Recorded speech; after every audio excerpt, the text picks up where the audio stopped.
We're going to talk a little while here this afternoon about a subject that is on, I think, everybody's mind, regardless of their political affiliations.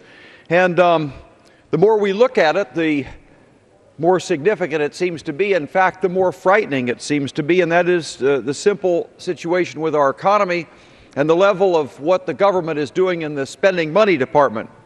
This, of course, ties into the job situation in America, the many people who are looking for work, some of the businesses that are struggling, and the families that are struggling as well. All of it's tied together in the economy, and it is also, of course, tied to the federal government and its spending. So what I have done here is I'm going to try to paint a picture in simple terms. Sometimes economists make things seem a little bit too complicated. This doesn't have to be so complicated. In fact, the less complicated it is, the more frightening it becomes. And so what I would like to suggest, first of all, is I'd like to talk about some words that we use in Washington that maybe aren't familiar with everybody here, particularly some of our freshman members. And the first word is entitlements. Entitlements, I'm an engineer by training. And entitlements you could think of as a machine. In fact, it's a little bit like those machines in the bathroom that you put your hand in front of them and they spit out those brown paper towels, you see. Except the entitlements that we're talking about here spit out dollar bills.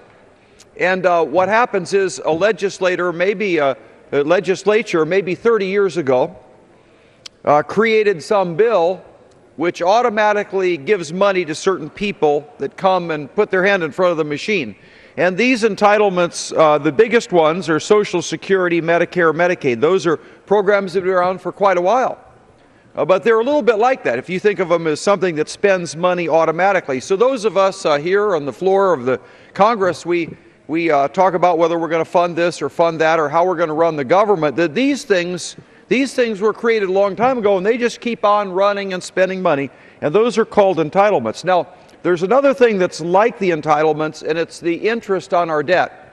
When the U.S. government issues a Treasury bill, the Treasury bill is supposed to pay some interest. So it's a little bit like that machine. It spits out some dollar bills. And so it being like an entitlement is something that's spending money. Now, here is the thing that I think is frightening, and I think you'll think it's frightening as you give this a little bit of thought. And that is that if you add up for this year, this isn't sometime way out in the future, but if you go just this year, you add up the Social Security, the Medicare, the Medicaid, the other entitlements or some other smaller entitlements, and you put those together with the interest on our debt, that comes to $2.2 trillion. Now, I don't know what $2.2 trillion is in terms of trying to visualize the money, but it's very easy to visualize this. And $2.2 trillion is also the total revenue that the federal government brings in taxes. So that makes it easier to see. In other words, these entitlements and the interest on the debt, $2.2 trillion, is the same thing as the revenue that we get in from taxes.